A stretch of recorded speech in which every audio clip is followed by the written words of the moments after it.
الحمد لله نحمده ونستعينه ونستغفره ونؤمن به ونتوكل عليه ونعوذ بالله من شرور أنفسنا ومن سيئات أعمالنا من يهده الله فلا مضل له ومن يضلله فلا هادي له ونشهد أن لا إله إلا الله ونشهد أن محمدًا عبده ورسوله أما بعد فقد قال الله تبارك وتعالى في القرآن المجيد والفرقان الحميد أعوذ بالله من الشيطان الرجيم بسم الله الرحمن الرحيم ومن يعمل سوءا أو يظلم نفسه ثم يستغفر الله يجد الله غفورا رحيما وقال النبي صلى الله عليه وسلم كل بني آدم خطاؤون وخير الخطائين التوابون أو كما قال النبي صلى الله عليه وسلم اللهم صل على سيدنا محمد وعلى آل سيدنا محمد وبارك وسلم اللهم صل على سيدنا محمد وعلى آل سيدنا محمد وبارك وسلم اللهم صل على سيدنا محمد وعلى آل سيدنا محمد وبارك وسلم میرے محترم عزیزوں، بزرگوں اور دوستوں، قرآن مجید کی آیت اور حدیث پاک کی روشنی میں آپ حضرات کے سامنے جو بات عرض کرنی ہے وہ موجودہ حالات میں ہم سب مسلمانوں کی ایک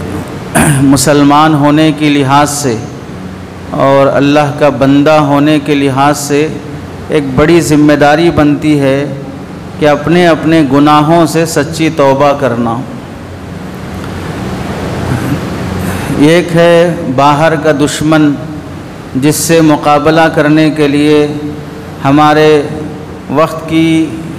سیاسی لیڈر ہوں یا تنظیمیں ہوں، تحریکیں ہوں، یہ سب اپنے اپنے حساب سے مقابلہ کر رہی ہیں۔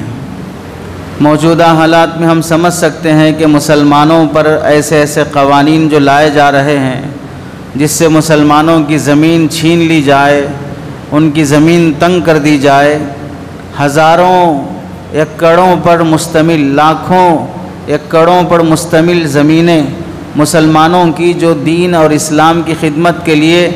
اپنے آباء اور اجداد نے وقف کی تھیں، ان کو ہڑپنے اور ان کو اپنے اپنے سیاسی مفادات کی خاطر استعمال کرنے کی خاطر ناحق اور ناجائز طریقے سے ظالمانہ طور پر ایسے بل پاس کیے جا رہے ہیں جس کا تصور بھی نہیں کیا جا سکتا۔ رات کے 1-1 بجے تک، 2-2 بجے تک پارلیمنٹ چل رہا ہے۔ یہ خود سوچنے کی بات ہے کہ ملک کا کون سا اہم ایسا مدعا ہے جس پر فیصلے کرنے کے لیے رات کے 2 بجے تک جاگا جا رہا ہے۔ یہ ڈھونگ اور ظلم نہیں تو اور کیا ہے جس کے خلاف فیصلہ کیا جا رہا ہے؟ ان کے لیڈروں کی سننے تیار نہیں ہے، ان کے علماء کی سننے تیار نہیں ہے، اور ان کے تنظیموں اور تحریکوں کے رہنماؤں کی بات سننے تیار نہیں ہے۔ ہر بل مسلمانوں کو ٹارگٹ کر کے لانے کی کوششیں کی جا رہی ہیں۔ ایسے موقع پر ہم بجائے اس کے کہ موجودہ وقت کے سیاسی لیڈروں کو طعنہ دیں اور ان پر الزام تراشیاں کریں،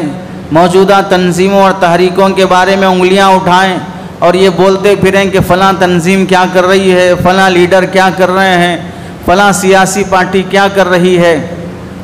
اس طرح طعنے دینے کے بجائے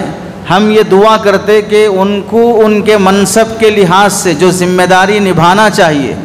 اللہ ان کو توفیق دے کہ وہ اپنے منصب پر، اپنے لیڈرشپ کا، اپنی سیاست کی کرسی کا صحیح استعمال کرتے ہوئے قوم کی مفاد کی خاطر لڑیں۔ اور یہ بات ظاہر ہے کہ جب بھی کوئی آدمی اجتماعی اور قومی کام کرتا ہے تو اس میں اس کا تھوڑا بہت مفاد ہوتا ہو، وہ چیزیں دیکھی نہیں جاتی ہیں۔ اصل وہ جس عین اور اصل مقصود کی خاطر جو لڑ رہا ہے اسے دیکھا جائے گا، اس میں اس کا تھوڑا بہت فائدہ ہو جاتا ہے۔ تو مثال کے طور پر اگر کوئی آدمی دکان سے سامان خریدنے کے لیے گیا، آپ کے محلے میں کرانہ اسٹور موجود ہے، وہاں آپ کی ضرورت کا پورا سامان مہیا ہے، تو خریدنے والا یہ سوچے گا کہ یہ دکان اپنے مفاد کی خاطر چلا رہا ہے، تھوڑی ہماری ضرورت کی خاطر پوری کر رہا ہے۔ اب اگر وہ دکان والا وہاں سے دکان اٹھا لے،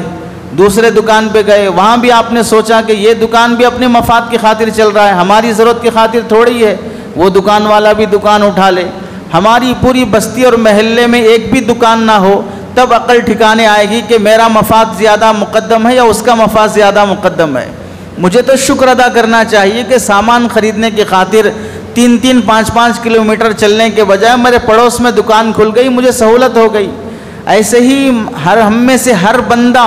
موجودہ حکومت سے لڑنے کی طاقت کیا رکھتا تو میرے بدل کوئی سیاسی پارٹی کھڑی ہو گئی، میری نمائندگی کوئی تنظیم کوئی تحریک کر رہی ہے، میں اس کے حق میں دعا کرتا کہ وہ صحیح لڑے اور صحیح اپنا فریضہ انجام دے، بجائے اس کے کہ عین اس موقع پر بھی کہ وہ پارلیمنٹ کے ممبر میں کھڑے ہو کر مناسب اور معقول اور موزوں تقریر کر رہے ہوں اور مخالفت کر رہے ہوں، اس موقع پر بھی ہم ایسے ویڈیوز اور میسیجز چلائیں جو ان سیاسی لیڈروں کے خلاف ہو، جو ان تنظیموں اور تحریکوں کے خلاف ہو۔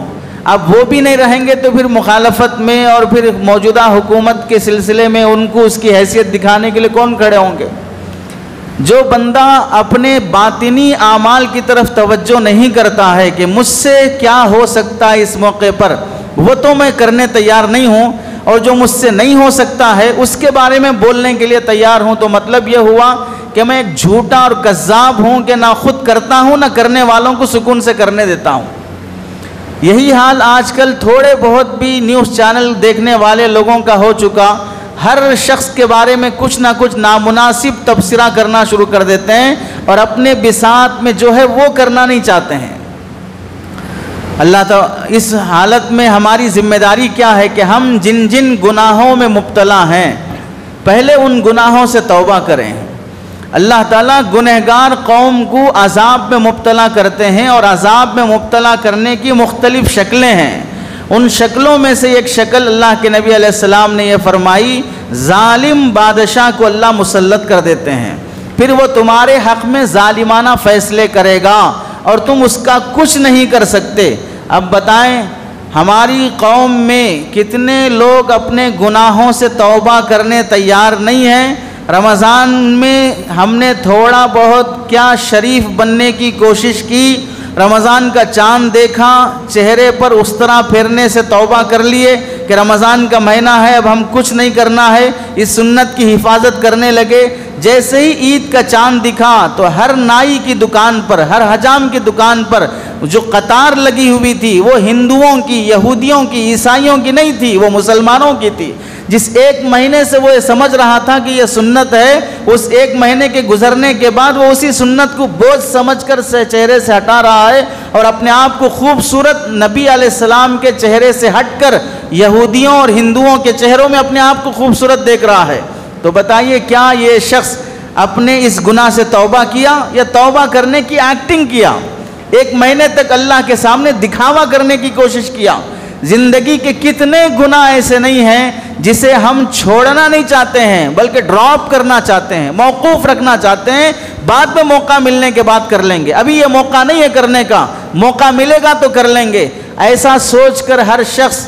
گناہ اس واسطے نہیں کر رہا ہے کہ مجھے اللہ عذاب دے گا، گناہ اس واسطے نہیں کر رہا ہے کہ مجھے اس گناہ کے بدلے اللہ جہنم میں ڈالے گا، گناہ اس واسطے نہیں چھوڑ رہا ہے کہ میں گناہ کروں گا تو نبی علیہ السلام کو کل قیامت کے دن ٹھیس پہنچے گی، میرا امتی ہو کر ایسے حرکتیں کر رہا ہے،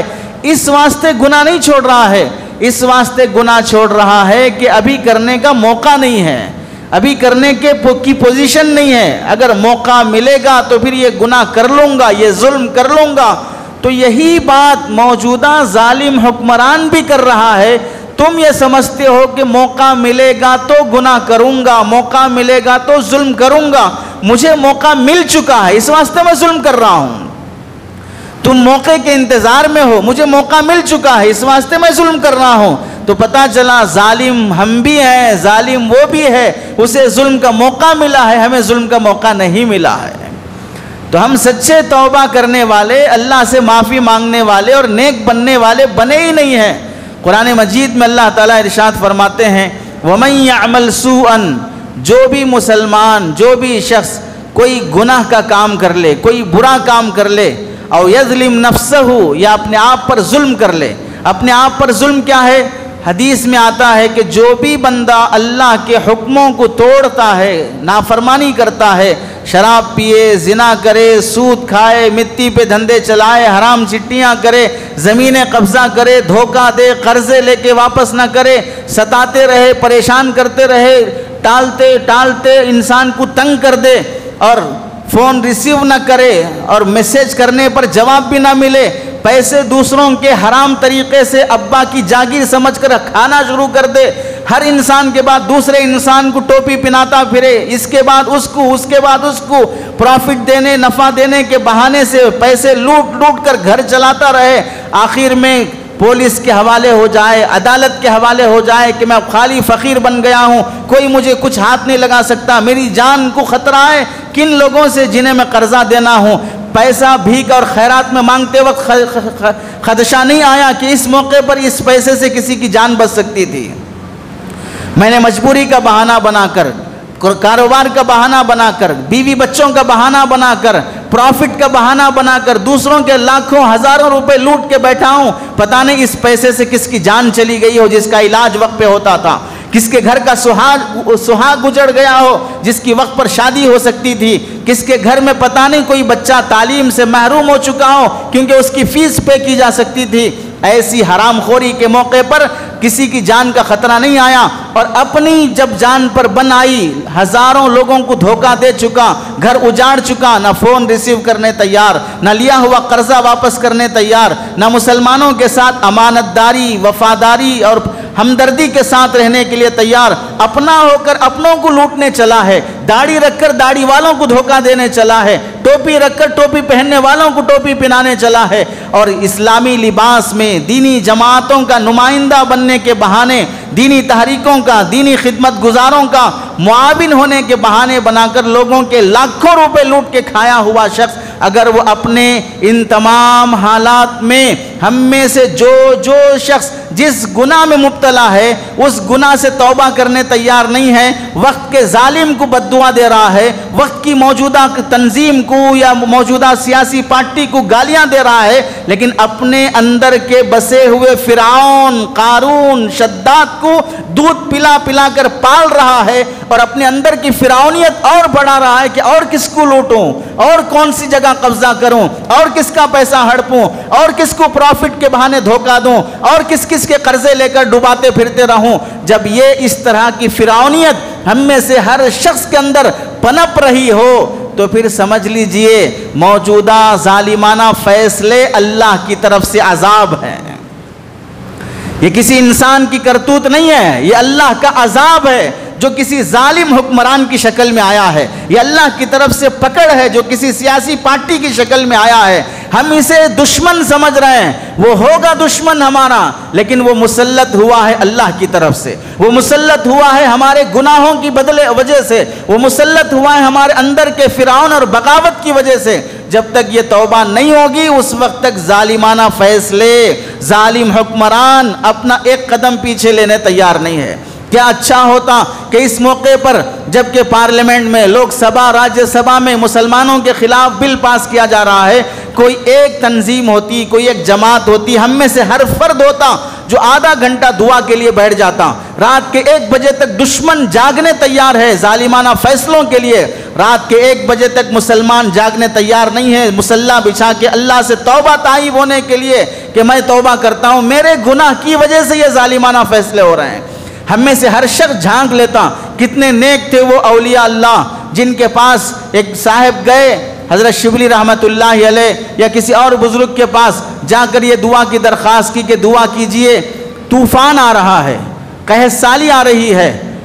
لوگ بھوکے پیاسے مر رہے ہیں، ایسے موقع پر آپ دعا کریں گے تو اللہ تعالی ہم پر رحم کر دے گا۔ جب ان بزرگ نے سنا کہ قحط سالی آ رہی ہے، بارش نہیں برس رہا ہے، فلاں گناہ فلاں مصیبت آ رہی ہے، تو یہ اپنا شہر چھوڑ کر جانے کے لیے بستر بوریا اٹھا لیے۔ تو لوگوں نے کہا آپ سے دعا کی درخواست کی، آپ گاؤں چھوڑ کے جا رہے ہیں۔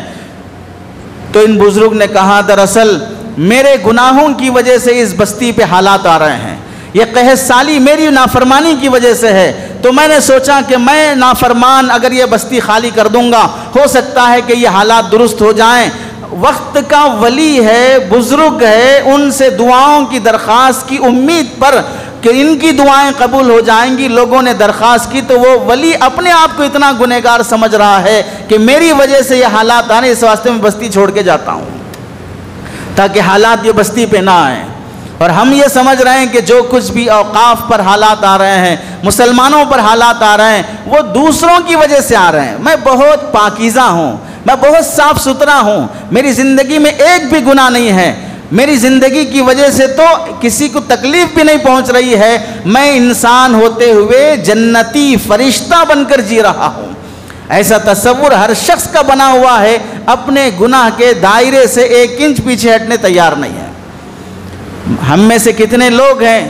جو اوقاف کی زمینوں پہ قبضہ کیے ہوئے بیٹھے ہیں، کتنے لوگ ہیں مسجدوں کی ملکیوں پہ قبضہ کیے ہوئے بیٹھے ہیں، امام پہ چلانا، مؤذن پہ چلانا، خطیب پہ چلانا، مسجد میں غنڈہ گردی کرنا، آوازیں بلند کرنا، لڑائی جھگڑے کرنا، ارے ترے کی زبان استعمال کرنا، چہرہ منحوس اور ملعون جیسا رکھ لینا، اس کے باوجود بھی کمیٹی کا ممبر بن کر یا عام مصلی بن کر مسجدوں میں اپنی منمانی اور دادا گیری کرنا، یہ سب کرتے ہوئے بھی مسجد کی ملکیوں پر ناجائز قبضے اور نامناسب کرائے دے کر 1000، 1500، 2000، 3000 کرائے ان ملکیوں کے جن ملکیوں کے کرائے 6000، 8000، 20000، 25000 ہونا چاہیے تھے۔ میں ان حالات میں بھی کہ میرے اس ظالمانہ قبضے کی وجہ سے کہ وقف کی آمدنی اور انکم جیسی ہونی تھی میرے قبضے کی وجہ سے رکی ہوئی ہے، اور آمدنی رکی تو ادھر بیواؤں کا حق مارا گیا، یتیموں کا حق مارا گیا، وقف کرنے والے ایصال ثواب اور ثواب جاریہ کی خاطر دے کے جانے والوں کو ثواب نہیں پہنچ رہا ہے، چونکہ میں ظالمانہ طور پہ مسلط ہو چکا ہوں۔ میں اپنی ملکی سے باز آ جاتا، ایک ملکی میں چھوڑ دیتا، کرایہ میں بڑھا دیتا، توبہ تلہ کر کے اللہ سے معافی مانگ لیتا، نہیں، میرے دائرے میں 20-30 انچ کی، 20-30 فٹ کی ملکی سے میں باز آنے تیار نہیں ہوں، اور ظالم سے کہہ رہا ہوں کہ 21 لاکھ ایکڑ زمین سے باز آ جاؤ، اس پہ فیصلے کرنے سے باز آ جاؤ۔ وہ 21 لاکھ یا 21,000 ایکڑ زمین چھوڑ دے گا، اور میں 20/30 کی ملکی چھوڑنے تیار نہیں ہوں گا۔ پتہ کیا چلا؟ میں اپنے ظلم سے توبہ نہیں کروں گا، ظالم کو چاہیے کہ اپنے ظلم سے توبہ کر لے۔ کہاں سے اللہ تعالیٰ حالات بدلیں گے؟ قرآن مجید میں اللہ فرماتے ہیں وَمَن يَعْمَلْ سُوءًا، برا کر چکے ہو، اور یظلم نفسہ، یا کوئی بھی حرام کاری کر چکے ہو، ثُمَّ يَسْتَغْفِرِ اللَّهِ، پھر اللہ سے معافی مانگو، توبہ کرو، یجد اللہ غفور الرحیم،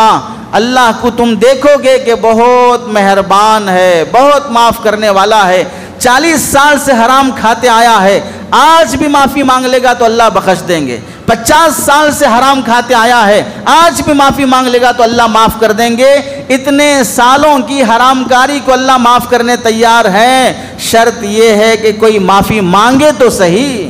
شرط یہ ہے کہ کوئی ندامت کے آنسوں بہائے تو صحیح۔ 1-2 خطرے میں اپنی آنکھوں سے بہانے تیار نہیں ہوں، اور اللہ سے پوری کائنات کے فیصلے بدلوانا چاہتا ہوں کہ آپ اپنے فیصلے بدل دیں، میں اپنا ایک فیصلہ حرام کاری سے حلال کھانے کی طرف نہیں بدلوں گا۔ دوسری آیت میں اللہ تعالیٰ فرماتے ہیں یا ایھا الذین آمنوا، اے ایمان والوں، توبوا الی اللہ توبۃ نصوحا،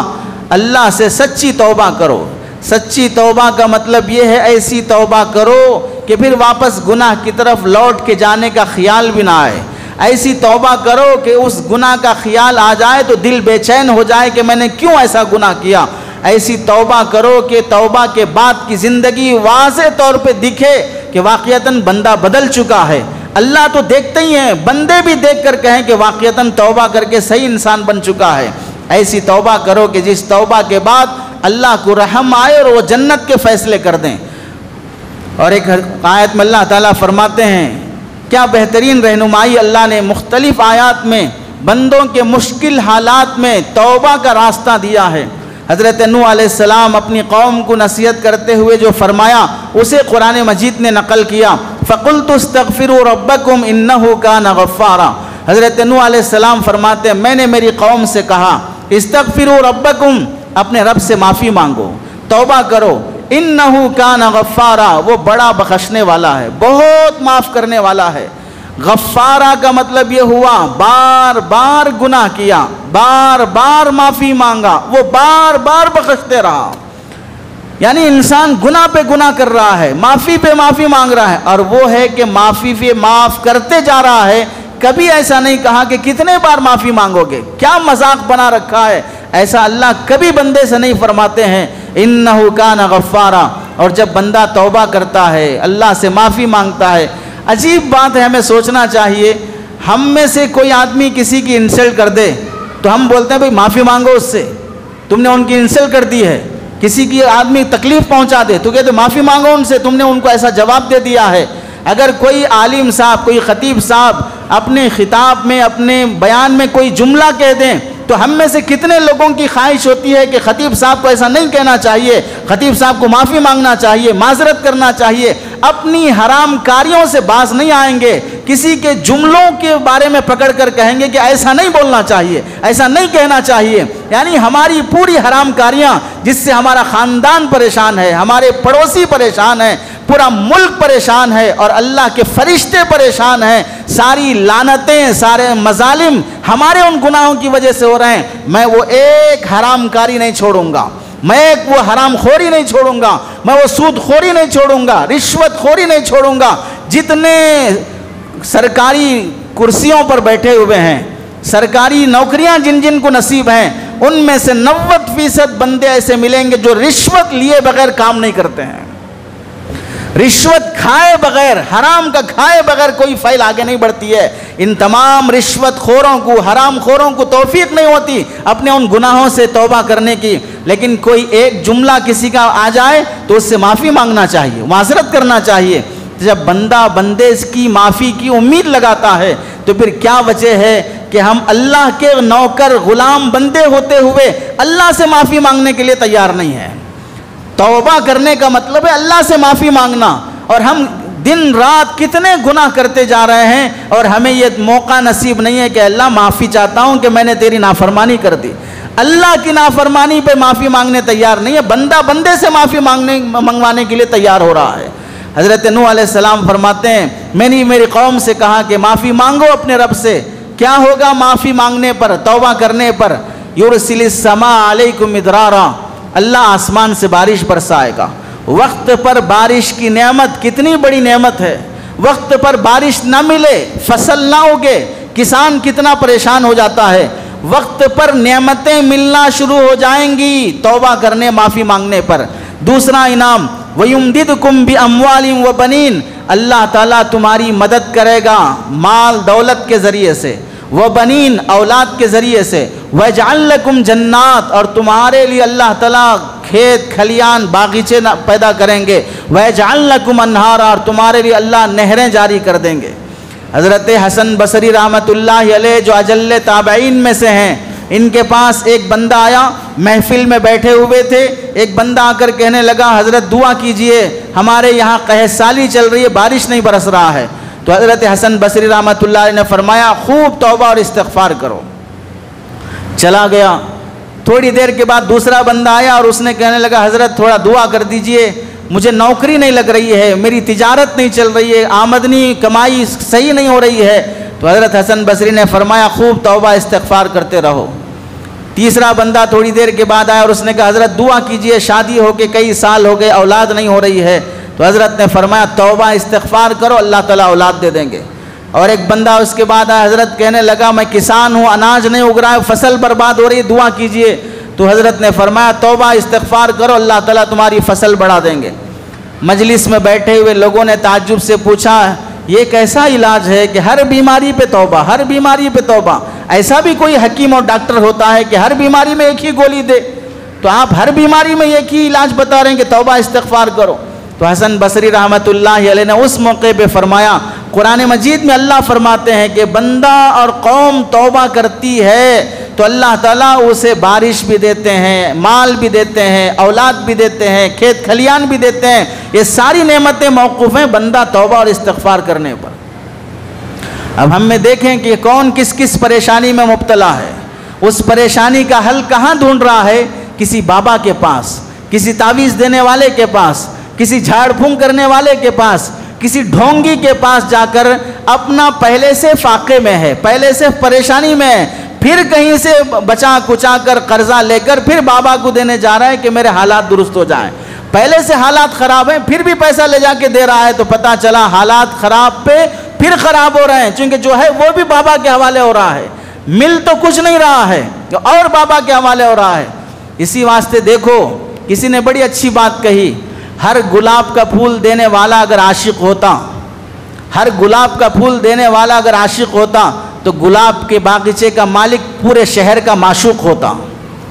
اس کے پاس سارے گلاب کے پھول ہیں، گلاب کا پھول بیچنے والا سارے شہر کا معشوق ہونا چاہیے، تمہیں ایک گلاب کا پھول دے رہا ہے تو وہ عاشق ہو گیا، جس نے گلاب کے پھولوں کا باغیچہ بنا کے رکھا ہے وہ تو سارے شہر کا معشوق ہونا چاہیے، سب لوگ اس سے عشق کرنا چاہیے۔ پتہ کیا چلا کہ جو کچھ بھی ہم سے لیا جا رہا ہے ایسا نہیں کہ وہ ہمارا علاج کر دے گا، ہمیں محبت دے گا، ہمیں حالات درست کر دے گا،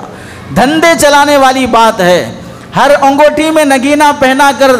انگوٹھی پہنانے والا اگر وہ مالدار بنانے والا ہوتا تو پھر خود انگوٹھیوں کا مالک اور اس کی انگوٹھیاں بیچنے والا کتنا بڑا کروڑپتی ہونا چاہیے، کیوں 150 300 میں انگوٹھیاں بیچ رہا ہے؟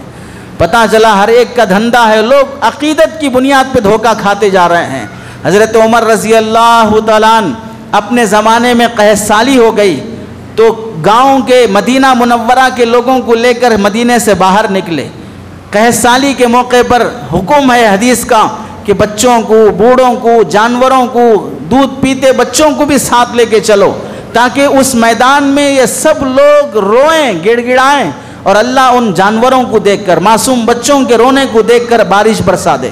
اس لیے حکم ہے کہ جب صلاۃ الاستسقاء بارش برسانے کی خاطر نماز پڑھی جائے تو اس نماز میں چھوٹے بچے، عورتیں، جانور سب موجود رہیں۔ حضرت عمر رضی اللہ تعالیٰ نے اپنے زمانے میں لوگوں کو لے کر مدینے سے باہر نکلے، صلاۃ الاستسقاء نماز نہیں پڑھی، وہیں کھڑے کھڑے اللہ سے توبہ اور استغفار کر کے واپس آنے لگے۔ تو لوگوں نے کہا کہ حضرت آپ تو ہمیں لے آئے تھے نماز پڑھانے کے لیے اور نماز پڑھائے بغیر واپس لے جا رہے ہیں۔ تو حضرت عمر رضی اللہ تعالیٰ عنہ نے اس موقع پر یہ آیت ارشاد فرمائی اور کہا کہ اللہ نے قرآن میں فرمایا ہے توبہ کرو آسمان سے بارش نازل ہو جائے گا، اور میں نے کھڑے کھڑے اللہ سے توبہ کر لی ہے، اور یہ قرآن کی توبہ ہے جو قرآن رہبری کرتا ہے، معافی اور توبہ کرنے پر اللہ کی طرف سے نعمتوں کا نازل ہونا، اور وہیں سے توبہ کر کے واپس آئے اللہ نے بارش برسا دی۔ پتہ کیا چلا ہماری نمازیں، ہمارے سجدے، ان سب سے فیصلے اس وقت تک نہیں ہوں گے، سر سجدے میں رکھنے والا دل سے جب تک اللہ سے معافی نہیں مانگے گا، چاہے سجدہ کرتے کرتے پیشانی پہ گڈھے پڑ جائیں اور پیشانی میں بالکل کالا سیاہ نشان بیٹھ جائے، لیکن دل سے اللہ سے معافی نہ مانگتا ہو، کوئی سجدہ کام آنے والا نہیں ہے۔ ثواب مل جائے گا، فارمیلٹیز پوری ہو جائیں گی، نماز چھوڑنے کی وجہ سے عذاب نہیں دیا جائے گا، لیکن حالات جو بدلنا ہے وہ سچی توبہ پر ہی حالات بدلتے ہیں۔ تیسری آیت میں اللہ تعالیٰ فرماتے ہیں قُلْ يَا عِبَادِيَ الَّذِينَ اسْرَفُوا عَلَىٰ أَنفُسِهِمْ، اے میرے نبی جی میرے بندوں سے کہہ دو، الَّذِينَ اسْرَفُوا عَلَىٰ أَنفُسِهِمْ، جن بندوں نے اپنے آپ پر بہت ظلم کیا ہے، یعنی ہم میں سے بہت سے بندے وہ ہوں گے جو یہ سمجھتے ہوں گے میں نے بہت گناہ کیے ہیں، میں نے بہت گناہ کیے ہیں، جو ایسا سمجھتے ہیں ان بندوں سے کہہ دو کہ وہ میرے بندے ہیں، میرے بندے ہیں۔ عبادی الذین اسرفوا، وہ میرے ہیں، وہ شیطان کے نہیں ہیں، وہ ابلیس کے نہیں ہیں، وہ فرعون کے نہیں ہیں، وہ میرے بندے ہیں۔ میں ابھی بھی انہیں اپنا مانتا ہوں، وہ قتل کر رہا ہے، وہ مرڈر کر رہا ہے، وہ سود کھا رہا ہے، وہ رشوت لے رہا ہے، وہ لینڈ مافیا بن چکا ہے، وہ قبضے کر رہا ہے، وہ علماء کا دشمن بنا ہوا ہے، وہ خاندان کو تنگ کر رہا ہے، وہ لوگوں کے قرضے لے کے ڈبا رہا ہے، اس کے باوجود بھی اللہ فرماتے ہیں وہ میرے بندے ہیں۔ اور کیا کرنا ہے انہیں؟ لا تقنطوا من رحمت اللہ، اللہ کی رحمت سے مایوس نہ ہونا، اللہ کی رحمت سے مایوس نہ ہونا۔ ان اللہ یغفر الذنوب جميعا، اللہ تعالیٰ سب گناہ معاف کرنے کے لیے تیار ہیں۔ انہ هو الغفور الرحیم، اللہ بہت بخشنے والے اور معاف کرنے والے مہربان ہیں، شرط یہ کہ آ کے معافی مانگو۔ حدیث میں اللہ کے نبی علیہ السلام فرماتے ہیں ان اللہ عز وجل، اللہ کی شان دیکھیں، یبسط یدہ باللیل لیتوب مسیء النہار، جب بھی رات ہوتی ہے اللہ رات ہونے پر اپنے ہاتھ پھیلا دیتے ہیں. ایک تعبیر ہے, اللہ کے ہاتھ ہمارے جیسے نہیں ہیں, اللہ کی رحمت کی چادر تن جاتی ہے, اللہ انتظار میں رہتے ہیں, یہ بتانا مقصود ہے.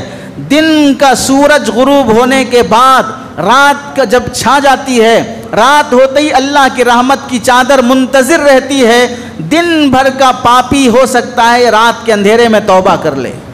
روزانہ یہ معمول ہے اللہ کی رحمت کا. اور پھر وَيَبْسُطُ يَدَهُ بِالنَّهَارِ, جب صبح کا سورج طلوع ہوتا ہے پھر اللہ منتظر رہتے ہیں. سحر کا وقت ہے, تہجد کا وقت ہے, رات بھر کا پاپی اور گنہگار ہو سکتا ہے صبح ہوتے ہوتے توبہ کر لے. لِيَتُوبَ مُسِيءُ اللَّيْلِ, تاکہ رات کا گنہگار صبح ہونے سے پہلے توبہ کر لے. اور یہ منظر اللہ کا روزانہ رہتا ہے. اور کب تک رہتا ہے؟ حَتَّى تَطْلُعَ الشَّمْسُ مِن مَغْرِبِهَا, جب تک سورج مغرب سے طلوع نہ ہو جائے, یعنی قیامت آنے تک روزانہ اللہ کا یہ انتظار رہتا ہے کہ بندہ گناہ سے توبہ کر لے.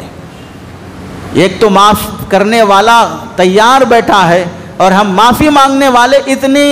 مست مزے میں جی رہے ہیں. حضرت یحییٰ ابن معین رحمۃ اللہ علیہ یا یحییٰ ابن معاذ رحمۃ اللہ علیہ نے فرمایا تھا, اصل توبہ تو جوانی کی توبہ ہے, اصل توبہ تو جوانی کی توبہ ہے. بڑھاپے میں انسان کے جذبات ٹھنڈے پڑ جاتے ہیں, گناہ کرنے کی طاقت نہیں رہتی ہے, اس واسطے وہ کہتا ہے اللہ کی توبہ, اللہ کی توبہ. توبہ تو اس وقت بھی قبول ہو جائے گی, لیکن اصل توبہ تو جوانی کی ہے کہ طاقت ہے پھر بھی گناہ سے بچ رہا ہے. اور ایک حدیث میں اللہ کے نبی علیہ السلام فرماتے ہیں, طوبیٰ لمن وجد فی صحیفتی استغفارا کثیرا, مبارک ہو اس بندے کے لیے, بشارت ہو اس بندے کے لیے, خوشخبری ہو اس مسلمان کے لیے جب قیامت کے دن نامہ اعمال کھولے جائیں, نیکیاں جب دیکھی جائیں, اس کے نیکیوں میں گناہوں سے زیادہ توبہ اور استغفار رہے. اللہ سے صبح شام توبہ استغفار رہے تو یہ بندہ بڑا کامیاب ہے. جب دیکھا جائے گا اس پلڑے میں گناہ ہیں اور اس پلڑے میں توبہ اور استغفار ہے, توبہ کا پلڑا جب بھاری ہو جائے گا تو اس معافی اور استغفار پر بندے کے گناہ بخش دیے جائیں گے اور جنت کا فیصلہ کیا جائے گا. اسی لیے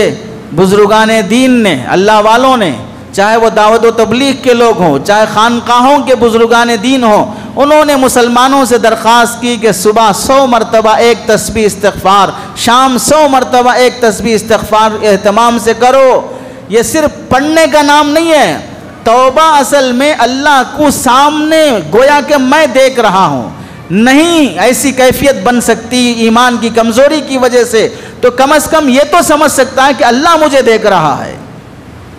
میں اللہ کو دیکھوں یہ بہت بڑی بات ہے. میں اتنا بڑا ایمان والا نہیں ہوں تو اللہ تو مجھے دیکھ رہے ہیں, یہ تو ایمان ہونا ہی چاہیے ہر مسلمان کو. یہ کیسا مسلمان کہ اللہ کے دیکھنے کا استحضار نہیں ہوگا. تو اللہ گویا کہ میرے سامنے ہیں اور وہ مجھے دیکھ رہے ہیں, میں ان کا باغی اور نافرمان ہوں, ان کا مجرم ہوں اور ان سے معافی مانگ رہا ہوں ہاتھ جوڑ کے. یہ صبح شام 100 مرتبہ اللہ سے کر لو, یہ توفیق کتنے بندوں کو نصیب ہو رہی ہے. نبی کریم صلی اللہ علیہ وسلم جن سے کوئی چھوٹا گناہ کوئی بڑا گناہ نہیں ہوتا ہے, اس کے باوجود بھی آپ علیہ السلام صبح شام 70 مرتبہ 100 مرتبہ استغفار کرتے ہوں تو پھر کتنا بڑا ذمہ ہم پر آتا ہے کہ ہم گناہوں میں صبح شام ملوث ہونے کے باوجود بھی ایک تسبیح صبح شام توبہ اور استغفار کی ہم سے نہیں ہو پاتی ہے. حدیث میں آتا ہے توبہ کرنے پر اللہ تعالیٰ اتنا خوش ہوتے ہیں, جیسے مثال دے کے فرمایا, مسلم شریف کی حدیث ہے, ایک بندہ اپنے اونٹ پر سوار ہو کے جنگل میں چلا اور پورا ریگستان ہے, دور دور تک نہ پانی نظر آتا ہے نہ درخت نظر آتے ہیں. اچانک وہ تھک کر لیٹ گیا ایک جگہ پر, تو اس کا اونٹ وہاں سے غائب ہو گیا. جب اس نے اٹھ کے دیکھا تو دور تک کوئی جھاڑ, کوئی درخت, کوئی پانی, کوئی جانور, کوئی انسان, کچھ نظر نہیں آ رہا. اب جائے تو کدھر جائے؟ ایسی حالت میں اس نے یہ سوچ کر کہ اب میرا چلنا بیکار ہے, میں لیٹ جاتا ہوں تاکہ میری موت آئے تو یہی میں انتقال ہو جاؤں, چلنے کی تھکن نہ مجھے محسوس ہو. اب وہ اس نیت سے لیٹا ہے کہ مجھے موت آنا ہے اور میں یہیں پر مرنا ہے. جب وہ 1-2 گھنٹے اور لیٹ کے جب اٹھا تو دیکھا کہ سرہانے اس کا اونٹ کھڑا ہوا ہے. تو جب اٹھنے کے بعد جب دیکھے گا جو موت کے انتظار میں سویا تھا وہ دوبارہ جب اپنے سامنے اونٹ دیکھے گا تو اسے زندگی نظر آئے گی کہ اب میں اس پہ سوار ہو کر اپنی جان بچا کے نکل سکتا ہوں۔ اس موقع پر جس کی جان جاتے ہوئے واپس ملی ہے، اس موقع پر بندہ جو خوش ہوتا ہے زندگی ملنے پر، ہم میں سے ہر بندہ جب گناہوں سے توبہ کر کے اللہ کے سامنے معافی مانگتا ہے، اللہ ایسے ہی خوش ہوتے ہیں جیسے یہ بندہ خوش ہوا ہے۔ زندگی ملنے پر جیسے یہ خوش ہوتا ہے، اللہ کی وہ کیفیت بن جاتی ہے گویا کہ میرا بندہ پھر دوبارہ گویا کہ میرے لیے زندہ ہو چکا ہے، اب تک مر چکا تھا، دوبارہ میرے لیے گویا کہ زندہ ہو چکا ہے۔ یہ کیفیت اللہ کے خوشی کی ہوتی ہے جب بندہ توبہ کرتا ہے۔ اور حدیث میں آتا ہے جو بندہ صبح شام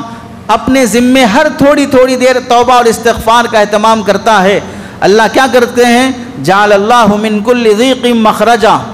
ہر تنگی اور پریشانی میں نکلنے کا اللہ راستہ دکھا دیتے ہیں۔ اب دیکھیے اس موقع پر ظالمانہ جو فیصلے ہو رہے ہیں یہ ہمارے لیے تنگ کرنے کے فیصلے ہیں۔ ایک ہے فرد کو تنگ کرنا، دوسرا ہے پوری قوم کو تنگ کرنا۔ اب پوری قوم کو تنگ کرنے کے فیصلے ہو رہے ہیں، ایسے موقع پر پوری قوم اگر تنگی سے نکلنا چاہتی ہے، اجتماعی طور پر سب پر ضروری ہے کہ توبہ اور استغفار کرے۔ گنہگار بھی کرے گا، نیکوکار بھی کرے گا، عام پبلک بھی کرے گی، سیاسی لیڈر بھی کریں گے، تنظیمیں بھی کریں گے، ہر فرد پر اس موقع پہ توبہ اور استغفار اللہ کے لیے لازم ہے۔ اور آگے فرماتے وَمِن كُلِّ هَمٍّ فَرَجًا، ہر غم سے اللہ تعالیٰ نجات کا راستہ نکال دیتے ہیں۔ وَرَزَقَهُ مِنْ حَيْثُ لَا يَحْتَسِبُ، نوکری نہیں چل رہی ہے، کاروبار نہیں چل رہا، اللہ تعالیٰ غیب سے روزی کے فیصلے فرماتے ہیں۔ شرط یہ ہے کہ لازم الاستغفار، اللہ سے معافی مانگنے اور توبہ کرنے کو لازم کر لے اور واجب کر لے۔ اور ایک حدیث میں اللہ کے نبی علیہ السلام نے فرمایا کل بنی آدم خطاؤن، ہر انسان گنہگار ہے سوائے انبیاء کے، انبیاء سے گناہ نہیں ہوتا، باقی سب سے ہوتا ہے، لیکن وخیر الخطائین التوابون، ترمذی کی روایت ہے بہترین گنہگار وہ ہیں جو توبہ کرتے رہتے ہیں، بہترین گنہگار وہ ہیں جو توبہ کرتے رہتے ہیں۔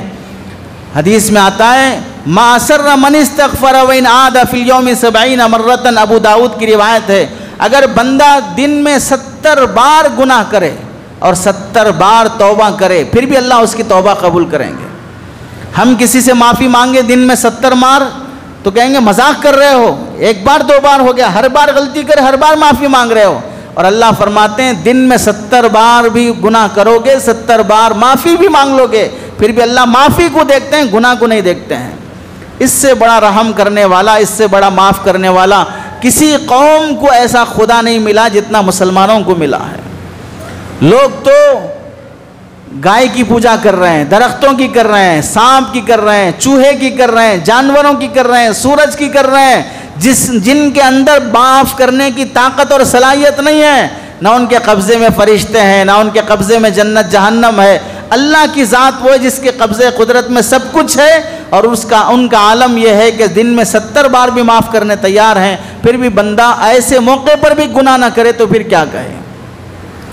ان موقعوں پر ہم یہ دیکھتے رہیں فلاں سیاسی پارٹی کیا کر رہی ہے، فلاں تنظیم کیا کر رہی ہے، فلاں لیڈر کیا کر رہا ہے، فلاں اپوزیشن کیا کر رہے ہیں، فلاں کیا کر رہے ہیں، یہ دیکھتے ہوئے، یہ تبصرے کرتے ہوئے، یہ ہوٹلوں پر، چبوتروں پر، کٹوں پر موبائل ہاتھ میں لے کر نیوز سنتے ہوئے، ہر ایک کے بارے میں بھلا بھلا کہتے ہوئے تبصرہ کرتے رہنے سے کیا ظالمانہ بل واپس ہو جائے گا؟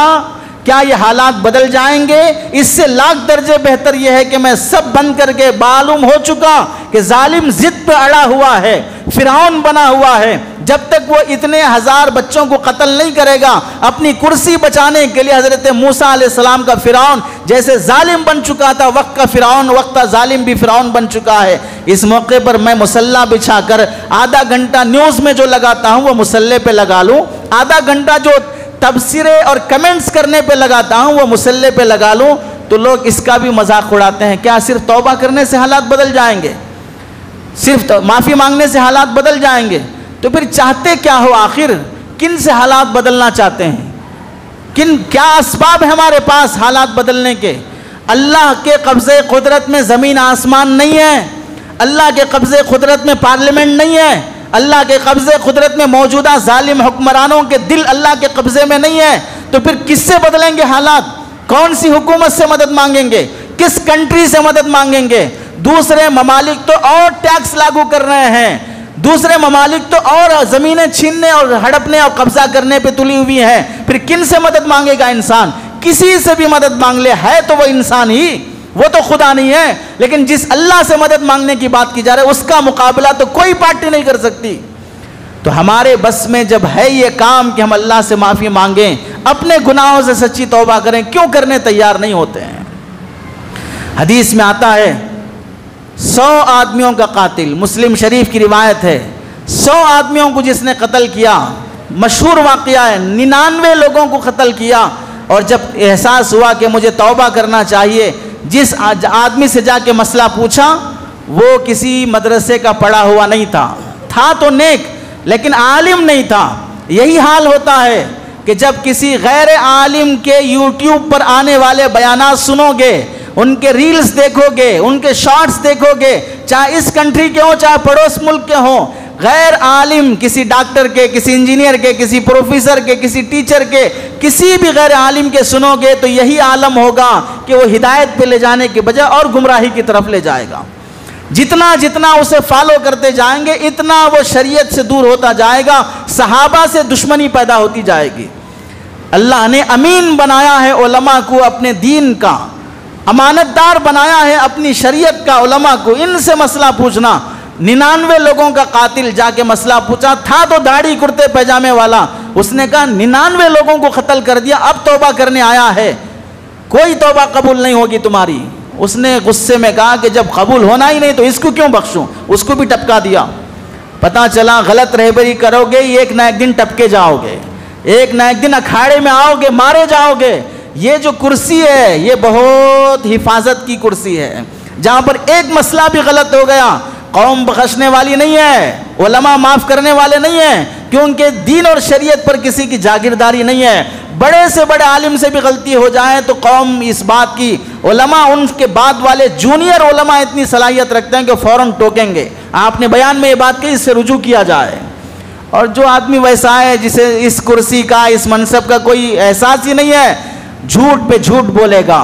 تعریف کرے گا، قرآن حدیث کی منمانی تشریح کرے گا، امت کو جمہور سے ہٹائے گا، رہے گا وہ وقت کا بزرگ ہی، ولی بن کے دکھے گا، نیک بن کے دکھے گا، منمانی تفسیر کرے گا، منمانی حدیث کی تشریح کرتے جائے گا، اور جب کوئی دارالافتاء، کوئی علماء ان کی تنبیہ کریں گے کہ توبہ کرو، رجوع کرو، توبہ رجوع کرنے تیار نہیں ہوا، چونکہ نام کا عالم ہے، کام کا عالم نہیں ہے۔ لوگ بزرگ ہونے کی نسبت سے تابع ہو کے چلے پڑے ہیں۔ تو 100 قاتلوں کا دشمن جب توبہ کرنے نکلا، کسی نے رہبری کی فلاں بستی میں بزرگ رہتے ہیں، اللہ والے رہتے ہیں، وہاں چلے جاؤ، اللہ تمہیں بخش دے گا۔ جاء تائبا مقبلا بقلبہ اللہ، وہ آیا توبہ کرتے ہوئے، اپنے دل سے توبہ کرتے ہوئے، تو اس بستی کی طرف چلا، 2-4 قدم ہی آگے بڑھا تھا، اچانک موت کا وقت آیا، انتقال ہو گیا۔ 100 آدمیوں کا قاتل۔ حدیث میں کیا آتا ہے؟ مسلم شریف کی حدیث ہے، انہو لم یعمل خیرا قط، زندگی میں کبھی کوئی نیکی کا کام نہیں کیا تھا، اتنا بڑا گنہگار، لیکن موت جب آئی، جنت اور جہنم دونوں فرشتے آئے، ادھر جہنم میں لے جانے ادھر جنت میں لے جانے، دونوں فرشتوں کا آپس میں مذاکرہ ہوا، اللہ کے سامنے پیشی ہوئی، کیا کریں؟ تو اللہ نے کیا فرمایا؟ زمین ناپو اس کی، کدھر اس کا زمین کا پیمانہ زیادہ ہے، گنہگاروں کی بستی کی طرف یا نیک لوگوں کی بستی کی طرف؟ حدیث میں آتا ہے سکرات میں جان نکلتے وقت اس نے صرف 1 بالشت یا 1 انچ اپنے کو آگے بڑھایا تھا اس تکلیف میں نیک لوگوں کی محفل کی طرف، تو اللہ نے اس 1 انچ آگے بڑھنے کی اتنی قدر رکھ لی کہ نیک لوگوں کی زمین کو اللہ نے سمیٹ دیا اور گنہگار لوگوں کی زمین والی بستی کو دور کر دیا۔ جب ناپا گیا تو نیک لوگوں سے قریب تھا، تو جنت کے فرشتوں کو اجازت ملی کہ تم اسے جنت میں لے جاؤ۔ کتنی لاج رکھ لیتے ہیں اللہ تعالیٰ، کتنی لاج رکھ لیتے ہیں اللہ تعالیٰ۔ حدیث میں آتا ہے اگر بندہ توبہ کرنے کے لیے دل سے جب شرمندہ ہوتا ہے، قیامت جب اللہ تعالیٰ نے آدم علیہ السلام کو پیدا کیا اور شیطان نے سجدہ نہیں کیا، تو شیطان نکلتے ہوئے کہا تھا انذرنی الی یوم یبعثون، قیامت تک مجھے مہلت دے دے، میں جس کو چاہے بہکا سکتا ہوں۔ ملا علی قاری رحمۃ اللہ علیہ لکھتے ہیں، محدثین نے لکھا اس موقع پر انذرنی، مجھے موقع دو کہ تیرے بندوں کو بہکاؤں، یہ کہنے کے بجائے شیطان اس وقت یہ کہہ دیتا انظر الیہ، اے اللہ میں نے سجدہ نہیں کیا، نافرمانی کیا ہوں، میرے اوپر رحم کر دو، تو اللہ اسے کبھی جنت سے نہ نکالتے۔ مہلت مانگنے کے بجائے وہ معافی مانگ لیتا تو اللہ کبھی جنت سے شیطان کو محروم نہ کرتے اور قیامت تک اسے ملعون اور ابلیس نہ بناتے۔ لیکن مسئلہ یہ ہے کہ گناہ کرنے کے بعد بندہ معافی مانگنے کے بجائے اور جری ہو جاتا ہے اور جرأت دکھاتا ہے، تو پھر اللہ تعالیٰ اسے بخشنے تیار نہیں ہوتے۔ چوری اور سینہ زوری یہ اللہ کے سامنے پیش کی جانے والی حرکت ہے۔ ہم سب جانتے ہیں بنی اسرائیل کے ایک نیک آدمی کا واقعہ، ذوالکفل جس کا نام تھا، جس کی زندگی گناہوں میں گزری۔ دو طرح کی روایتیں ہیں، جب بھی گناہ کرتا اپنی کاپی میں نوٹ کر لیتا، دوسری روایت میں نوٹ کرنے کا اہتمام نہیں تھا۔ ایک دن محلے کی کوئی مجبور اور غریب عورت اس کے پاس آئی پیسہ مانگنے کے لیے، غریبی کا فائدہ اٹھاتے ہوئے اس نے کہا کہ میں تمہیں 60 دینار سونے کے سکے دوں گا، شرط یہ ہے کہ تم میری خواہش پوری کر دو۔ یہ جو واقعہ بنی اسرائیل کا ہے، ہم سمجھیں اس زمانے سے، موسیٰ علیہ السلام کے زمانے سے چلا آ رہا ہے، غریب آدمی کو لوٹنا، غریب عورت کی جسم کو سے فائدہ اٹھانا، کہ وہ بیچاری پیسہ مانگنے آئی ہے تو یہ مالدار کیا کہہ رہا ہے، میری خواہش پوری کر دو میں تمہیں پیسہ دے دوں گا۔ آج جتنی عورتیں خیرات اور بھیک مانگتی ہیں، ان میں سے پتہ نہیں کتنے وہ ہوں گے جو پیسے کی وجہ سے، غریبی سے پریشان ہو کر لوگوں کے 1000 2000 کی وجہ سے ناجائز راستے پہ پڑی ہوئی ہیں۔ انہیں خواہش نہیں ہے ہر ایک کا بستر بننے کی، انہیں خواہش نہیں ہے ایسی اپنی عزت اور جسم فروشی کی، لیکن حالات نے مجبور کر دیا تو اب اس کی عادت پڑ چکی ہے، بھوک نے مجبور کر دیا تو اب اس کی عادت پڑ چکی ہے۔ کیا اس موقع پہ ہماری ذمہ داری نہیں بنتی ہے ایسی خواتین کا سہارا بننا، بجائے اس کے کہ ان کو ایسے ہی چھوڑ دیں گے تو پورے سماج اور معاشرے میں بے حیائی کے اڈے قائم ہو جائیں گے۔ ہماری نسل آج کہیں ایسا دن دیکھنے کو نہ پڑے کہ جب کسی عورت کے پاس خواہش پوری کرنے کے لیے کوئی مرد جائے اور جب دروازہ اور کھڑکیاں بند کرنے کے بعد جب اس کے چہرے سے نقاب اٹھائے تو اس کی بیٹی نکلے۔ کیا وہ دن کا ہم انتظار کر رہے ہیں کہ جب کوئی نوجوان جائے اور کھڑکیاں اور دروازہ بند کرنے کے بعد لڑکی کے چہرے سے نقاب ہٹائے تو اس کی بہن نکلے؟ جب اس کے چہرے سے نقاب ہٹایا جائے تو خود اس کی والدہ اور اس کی ماں نکلے، تو پھر وہ برائی کے دن کیسے خطرناک ہوں گے کہ انسان کے پیروں تلے سے زمین نکل جائے گی۔ جس کے ساتھ عیاشی کرنے کے لیے کمرے میں تنہا ہوا تھا، وہاں پر اس کی بہن موجود ہے، وہاں پر اس کی بیٹی موجود ہے، وہاں پر اس کی ماں موجود ہے، وہاں پر اس کی بیوی موجود ہے۔ وہ کتنا خطرناک منظر ہوگا۔ ذوالکفل کے پاس جب یہ عورت آئی، اس نے 60 دینار دیے اور کہا رات میں میری خواہش پوری کرنے آ جانا۔ جب تنہائی ہوئی اور قریب پہنچا تو وہ عورت کانپنے اور رونے لگی۔ اس نے وجہ پوچھی کیوں رو رہی ہو؟ وہ کہنے لگی آج تک میں نے کسی غیر مرد کو اپنے پر قابو نہیں دیا ہے، میری بھوک نے، میرے بچوں کی بھوک نے مجھے مجبور کیا ہے، خدا کے واسطے میری عزت نہ لوٹنا۔ جب یہ جملے اس عورت کے زبان سے نکلے، اس گنہگار کے دل پہ ایسے اثر کر گئے، عین گناہ کے موقع پر اس کا روح جو جسم بھی کانپنے لگا اور کہا کہ میں آج اللہ کی نافرمانی نہیں کروں گا، یہ اپنے پیسے لے لو اور چلے جاؤ۔ اللہ کا کرنا تھا کہ اسی رات اس کا انتقال ہو گیا، اسی رات انتقال ہو گیا۔ اسی لیے علماء کہتے ہیں کہ اللہ کے بندوں، گناہ کرتے وقت یہ مت سوچو زندگی اور پڑی ہے، کیا پتہ عین گناہ کی حالت میں جان نکل جائے۔ رمضان کے مہینے میں فلم تھیٹر میں بیٹھ کر فلم دیکھتے ہوئے مسلمان کی جان نکل گئی ہے۔ کتنے مبارک مہینے میں کیسی منحوس جگہ پر جان نکلتی ہے، گانے سنتے ہوئے جان نکل جائے، بدکاری کرتے ہوئے جان نکل جائے، شراب پی کے سونے کے بعد پھر صبح بیدار نہ ہو اور روح نکل جائے، تو عین اس رات انتقال ہو گیا۔ لوگ تو جانتے ہی تھے کہ گنہگار ہے۔ جب صبح ہوئی تو اس کے گھر کی دہلیز پر لکھا ہوا تھا ان اللہ قد غفر للکفل، اللہ نے اس ذوالکفل کی مغفرت فرما دی۔ کتنے گناہ کیا تھا، ایک رات کی نیکی جب اس بندے پر غالب آئی تو اللہ نے سارے گناہ پچھلے بخش دیے۔ نبی کریم صلی اللہ علیہ وسلم کے صحابہ کے واقعات دیکھیں، حبار ابن اسود یہ وہ ہیں جنہوں نے حضرت زینب رضی اللہ تعالیٰ عنہ ہجرت کرنے کے موقع پر پریگننٹ سے ہیں، حاملہ ہیں، اللہ کے نبی کی بیٹی ہیں، بڑی بیٹی ہیں، بیوی کے بعد سب سے زیادہ نبی کی خدمت حضرت زینب نے کی ہے۔ اونٹ پر سوار ہو کر مکے سے مدینہ ہجرت کرنے جا رہی ہیں،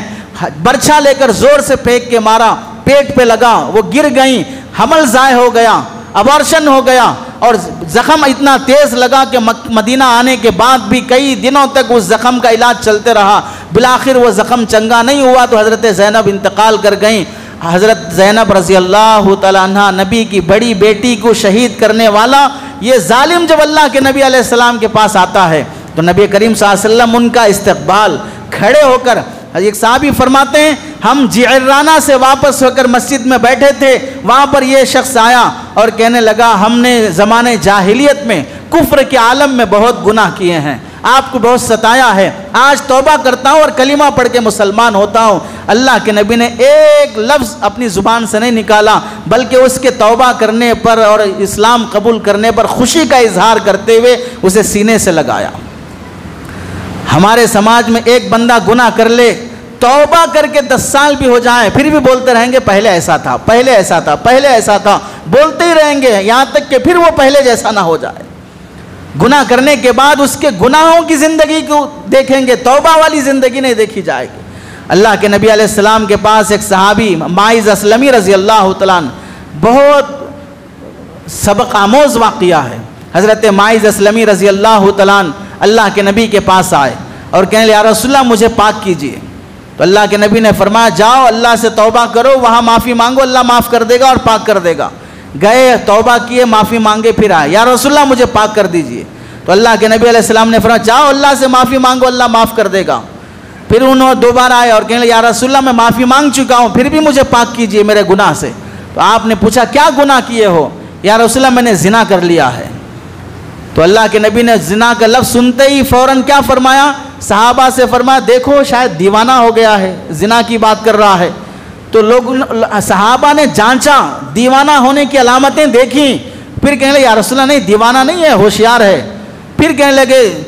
یا رسول اللہ مجھے پاک کیجئے، تو اللہ کے نبی نے فرمایا صحابہ سے دیکھو کہیں شراب پی کے تو نہیں آئے، نشے میں ایسی باتیں کر رہا ہے۔ یہ کیوں کر رہے تھے اللہ کے نبی؟ تاکہ میرے پاس اس کا زنا ثابت نہ ہو اور خود جا کے اللہ سے توبہ کر لے تو اللہ معاف کر دیں گے۔ توبہ کے لیے زنا کرنے والے مرد کو سنسار کرنا، پتھروں سے مار کے ختم کر دینا ضروری نہیں ہے۔ اگر قاضی تک مسئلہ نہیں پہنچا اور وہی معافی مانگ لے اللہ معاف کر دیتے ہیں۔ 4 بار اللہ کے نبی نے ریجیکٹ کر دیا، چوتھی بار میں بھی جب وہ مصر رہے تو پھر اللہ کے نبی علیہ السلام نے پھر ان سے اقرار کرایا کیا ہوش حواس میں جانتے بوجھتے تم نے زنا کیا؟ ہاں انہوں نے اقرار کیا۔ تو اللہ کے نبی نے گڑھا کھود کے جب انہیں سنسار کرنے لگے اس موقع پہ اللہ کے نبی نے کیا فرمایا؟ لقد تاب توبتن لو قسمت بین امت لوسعتہم، مسلم شریف کی روایت ہے، ایسی سچی توبہ کیا ہے یہ بندہ کہ اگر ان کی توبہ کو ایک گنہگار امت پہ تقسیم کر دی جائے تو اس امت کو اللہ ایسے ہی بخش دیں گے۔ ان کی توبہ کی برکت سے اللہ اس امت کو بخش دیں گے جس امت پہ یہ توبہ تقسیم کی گئی ہے۔ ایسی توبہ زنا کرنے، آج کتنے نوجوان ہیں شادی سے پہلے بھی شادی کے بعد بھی نیک بن کے ڈھونگ دکھانے والے بھی کتنے لوگ ہیں جو ناجائز تعلقات میں مبتلا ہیں، کتنے لوگوں کی بستروں پر حرام راتیں گزر رہی ہیں۔ اللہ کی کیسی لعنت برستی ہوگی۔ حدیث میں آتا ہے شراب پیتے وقت شرابی مسلمان نہیں رہ سکتا، زنا کرتے وقت زانی مسلمان نہیں رہ سکتا۔ ماعز غامدیہ عورت ایک قبیلے کے رہنے والی اللہ کے نبی کے پاس آ کر کہتی یا رسول اللہ مجھے پاک کیجئے، تو انہوں نے اللہ کے نبی نے فرمایا جاؤ اللہ سے معافی مانگو اللہ پاک کر دے گا۔ تو عورت کہنے لگی یا رسول اللہ آپ چاہتے ہیں کہ ماعز اسلمی کی طرح مجھے بھی آزمائیں؟ ضرورت نہیں ہے، میں واقعتاً زنا کر کے آئی ہوں۔ عورت ہے، گناہ کا احساس ہو گیا کہ میں نے غلطی کر لی ہے، کل قیامت میں جہنم کی آگ میں جلنے سے لاکھ درجے بہتر ہے یہاں دنیا کی آگ گوارا ہو جائے، دنیا کی سزا گوارا ہو جائے۔ آ کر معافی مانگنے لگی، اللہ کے نبی نے فرمایا جاؤ اللہ سے معافی مانگ لو۔ وہ کہنے لگی یا رسول اللہ میں نے زنا کیا اور زنا کی دلیل یہ ہے کہ میرے پیٹ میں بچہ موجود ہے، اس سے بڑا ثبوت کیا پیش کروں آپ کو؟ مجھے پاک کیجیے، یعنی مجھے سزا دے کر جہنم کی آگ سے بچا لیجیے۔ اب تو لوگ دروازے اور کھڑکیاں بند کر کے گناہ کرتے ہیں تاکہ دنیا کی سزا سے، دنیا کی شرمندگی سے بچ جائیں، اللہ کے سامنے پکڑ کا احساس نہیں ہوتا ہے۔ اسی واسطے حدیث میں آتا ہے جب کوئی بندہ دروازے اور کھڑکیاں بند کر کے گناہ کرتا ہے کوئی مجھے نہ دیکھے، اس موقع پہ اللہ کہتے ہیں میرے بندے ہر نعمت میری ہے تیرے جسم پہ اور ڈرتا مخلوق سے ہے، مجھ سے نہیں ڈرتا ہے۔ لوگوں سے ڈر کے کھڑکیاں بند کر رہا ہے، اور میں تجھے دیکھ رہا ہوں 7 اندھیروں کے اندر بھی، اور میرا تجھے ڈر نہیں ہے، اور مجھ سے نڈر ہو کے گناہ کر رہا ہے۔ گناہ سے بڑا گناہ ہے اللہ سے نڈر ہو جانا، زنا سے بڑا گناہ ہو جاتا ہے اللہ سے نڈر ہو کے زنا کرنا، کہ اللہ کا ڈر نہیں ہے، مخلوق کا ڈر لوگوں کے دلوں میں بسا ہوا ہے۔ اب یہ خاتون آ کر کہنے لگی میں حمل سے ہوں، تو اللہ کے نبی نے فرمایا قصور تمہارا ہے، قصور بچے کا نہیں ہے، جب تک ڈیلیوری نہ ہو جائے واپس نہیں آنا۔ 1 سال کے بعد جب ڈیلیوری ہوئی، بچے کو گود میں اٹھا کے آئی۔ ابھی بھی احساس ہے سزا سے اپنے آپ کو معافی کروانے کا، ہوتا تو وہ چلے جاتی، اس کے بعد بچہ ہوا، بھول گئے، نہیں آتی تو کوئی مسئلہ نہیں تھا، اللہ معاف کر دیتے۔ بچے کو اٹھا کے لے آئی، اللہ کے نبی نے دیکھا دودھ پیتا بچہ ہے، تو کہنے لگی جاؤ 2 سال تک بچے کو دودھ پلاؤ، اس بچے کو دودھ پلانا تمہارا حق ہے، بچہ جب روٹی کھانے کے قابل نہ بن جائے اس وقت تک نہیں آنا۔ بھیج دی اللہ کے نبی علیہ السلام۔ ابھی بھی موقع تھا اس خاتون کو کہ واپس نہ آتی، لیکن آخرت کا خوف کیسا تھا، بچہ ہاتھ میں روٹی لیے ہوئے چبانے کے قابل ہو گیا، پھر وہ بچے کو لے کے آ کے اللہ کے نبی کے سامنے پیش کی اور کہنے یا رسول اللہ اب تو پاک کر دیجئے۔ کیا احساس تھا ان بندوں کے اندر اللہ کے ڈر کا، جہنم کے عذاب کا۔ آج ہم میں سے کتنے لوگ ہیں کتنے اللہ سے نڈر ہو کے جی رہے ہیں، روزانہ ہم میں سے کتنے لوگوں کی راتیں اللہ کے عذاب کو دعوت دیتے ہوئے گزرتی ہیں، کتنے صبح ہونے کے بعد سورج جیسے طلوع ہوتا ہے ویسے ہمارے گناہوں کا سلسلہ شروع ہوتا ہے۔ اللہ کے نبی نے پھر اس بچے کو لے کر ایک صحابی کے حوالے کیا، اس کی رکشا کرو، اس کو پالو، اور اس کے بعد وہ گڑھا کھود کے اس عورت کو گاڑا اور پتھر مارنے جب لگے، حضرت خالد بن ولید رضی اللہ تعالیٰ نے پتھر مارا، چہرے پہ لگا، خون کے چھینٹے اڑ کے حضرت خالد کے جسم پہ پڑے،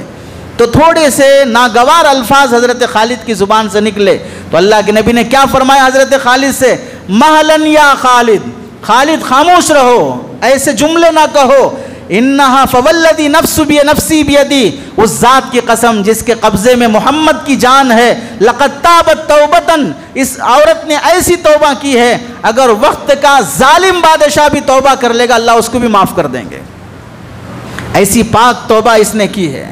نبی علیہ السلام کی صحابہ کے واقعات، اولیاء کے واقعات زندگی کے اتنے بھرے پڑے ہیں جس میں ہمیں یہ دلیل ملتی ہے کہ اللہ سے توبہ کرنے پر اللہ بخش دیتے ہیں۔ توبہ کے لیے کیا چیزیں بنیادی ہیں؟ 4 باتیں بنیادی ہیں۔ سب سے پہلی بات یہ کہ جس گناہ میں مبتلا وہ گناہ چھوڑ دو، گناہ چھوڑے بغیر توبہ کرتے رہنا یہ توبہ کا مذاق ہے، یہ جھوٹے لوگوں کی توبہ ہے۔ اس کی مثال ایسی جیسے امام غزالی نے فرمایا، ہم نے دھوبی کو کپڑے دیے دھونے کے لیے، اس نے لپیٹ کر استری کر کے دھوئے بغیر لا کے کہنے لگا میں نے دھو دیا ہے۔ اب بتائیے زبان سے اگر دھوبی بولے گا کہ میں دھو دیا ہوں تو کیا کپڑے صاف ہو جائیں گے؟ کپڑے صاف ہونے کے لیے دھوبی کی زبان نہیں، کپڑے دکھنا چاہیے کہ ہاں دھو چکا ہے، صاف ہو چکے ہیں۔ ہم نے کسی ٹیلر کو کپڑے دیے سینے کے لیے، وہ کپڑے سیا نہیں، صرف گھڑی ڈال کے لا کے کہہ رہا میں نے سی دیا ہے، تو کیا کپڑے سل جائیں گے؟ ٹیلر کی زبان نہیں بولے گی، کپڑے بولیں گے کہ ہاں سل چکے ہیں۔ ایسے ہی ہماری زبان بول رہی کہ ہاں میں توبہ کر لیا، نہیں، تم جس گناہ میں مبتلا تھے وہ گناہ چھوڑ کے واپس آؤ، وہ اسباب چھوڑو۔ موبائل کا گناہ، رات کی تنہائی میں نوجوان فلم دیکھ رہا ہے، گندی فلمیں دیکھ رہا ہے، اپنی معشوقہ کے ساتھ چیٹنگ کر رہا ہے، اپنے معشوقہ سے ویڈیو کال پہ بات کر رہا ہے، جن گناہوں میں موبائل کے ذریعے سے مبتلا ہے ان نوجوانوں پر ضروری ہے اپنا موبائل چھوڑیں، اینڈرائڈ موبائل سے توبہ کریں، کی پیڈ پہ آئیں کہ میں اس موبائل کے ذریعے سے گناہ پہ نہیں مبتلا ہوں گا۔ گناہ سے توبہ کا مطلب یہ ہے کہ گناہ کے راستے بند کر لو، وہاں جانا بند کرو، ایسے دوستوں سے تعلق بند کرو، ایسے کٹے چبوتروں سے توبہ کرو، اور ایسے موبائل سے توبہ کرو جو تمہیں رات ہوتے ہی گناہ کی طرف لے جاتا ہے، تنہائی میں آتے ہی گندی تصویروں کی طرف لے جاتا ہے۔ گناہ اللہ کا عذاب کو دعوت دیتا ہے، توبہ اللہ کی رحمت کو دعوت دیتی ہے۔ رحمت بھی آئی، عذاب بھی آیا، دونوں ایک ساتھ بندے کی زندگی میں جمع نہیں ہو سکتے۔ ضروری ہے جب ہم اللہ سے کچھ لینا چاہتے ہیں تو آپ بتائیے، کسی سے کچھ مانگنا ہو پہلے اسے راضی کرتے ہیں پھر اس سے مانگتے ہیں، اسے ناراض کر دیں پھر اس کے بعد اس سے مانگیں تو کوئی نعمت نہیں ملتی ہے۔ اللہ کو ناراض کر کے اللہ سے ہم مانگنا چاہتے ہیں اللہ ظالم فیصلے ہٹا دے، ظالم حکمران کو ختم کر دے، جبکہ اسے ناراض کر کے ہم یہ مانگنا چاہتے ہیں تو اللہ عطا نہیں کریں گے۔ دوسری ذمہ داری ہے گناہ سے توبہ کرنے کی کہ آدمی دل سے اپنے اندر شرمندگی اور ندامت محسوس کرے کہ ہاں واقعتاً میں نے بہت غلط کام کیا ہے۔ ندامت بہت ضروری ہے تیسرا ذمہ داری اور ہم پر عائد ہوتی ہے، آئندہ اس گناہ کی طرف نہ لوٹنے کا پکا عزم کر لے، آئندہ کبھی وہ گناہ نہیں کروں گا۔ ہو سکتا ہے کہ پھر تو لوٹ جاؤں، گناہ کر لوں، لیکن اب میرا ارادہ ایسا نہیں ہے۔ اس کے بعد اگر لوٹ بھی گیا تو بھی مسئلہ نہیں، پھر توبہ کرے، پھر توبہ کرے۔ اور چوتھی ذمہ داری ہے گناہ سے توبہ کرنے کی، کسی کا مالی حق اٹکا کے رکھا ہے، اس کا حق واپس کرے، اس سے بھی معافی مانگے، اللہ سے بھی معافی مانگے۔ اس کی مثال حضرت یوسف علیہ السلام کے بھائیوں نے یوسف علیہ السلام کو لے جا کے کنویں میں ڈالا، یعقوب علیہ السلام کو نہیں ڈالا، باپ کو نہیں ڈالا، بیٹے کو لے جا کے ڈالا۔ تو جب پورا واقعہ ہونے کے بعد آ کر حضرت یعقوب علیہ السلام سے معافی مانگتے ہوئے کیا کہنے لگے کہ آپ بھی مجھے معاف کر دیں، ہمیں معاف کر دیں اور اللہ کے دربار میں بھی معافی منگوائیں۔ تو حدیث میں آتا ہے، روح المعانی میں تفسیر میں لکھا ہے، حضرت جبرائیل آئے سامنے کھڑے، ان کے پیچھے حضرت یعقوب علیہ السلام، ان کے پیچھے حضرت یوسف علیہ السلام، ان کے پیچھے 11 بھائی کھڑے، یعقوب علیہ السلام معافی مانگنے لگے، پھر یہ سب توبہ کرنے لگے، تب ان کی توبہ قبول ہوئی۔ پتہ کیا چلا؟ بیٹے کو تکلیف پہنچایا ہے تو بیٹے سے بھی معافی مانگے گا، باپ سے بھی معافی مانگے گا کہ بیٹے کو تکلیف پہنچانے سے آپ کو بھی تکلیف ہوئی ہوگی، اللہ سے بھی معافی مانگے گا۔ ایسے ہی کسی کا پیسہ لے کے رکھا ہے، کسی کا مہر لے کے رکھا ہے، کسی کی زمین لے کے رکھا ہے، کسی کا قرضہ لے کے رکھا ہے، توبہ کے لیے ضروری ہے کہ واپس بھی کرو، اتنے دن ٹلانے، ستانے، تکلیف پہنچانے کی معافی بھی مانگو، پھر اللہ سے بھی معافی مانگو، جب توبہ قبول ہوگی۔ اور اس توبہ کے قبول ہونے کے بعد اللہ کی طرف سے حالات بھی بدلیں گے، مسلمانوں کو عزت بھی ملے گی، ظالمانہ فیصلے بھی ختم ہوں گے۔ اللہ سے دعا ہے کہ اللہ تعالی ہم سب کو سچا توبہ کرنے والا بنائے۔ آمین۔ وآخر دعوانا الحمدللہ رب العالمین۔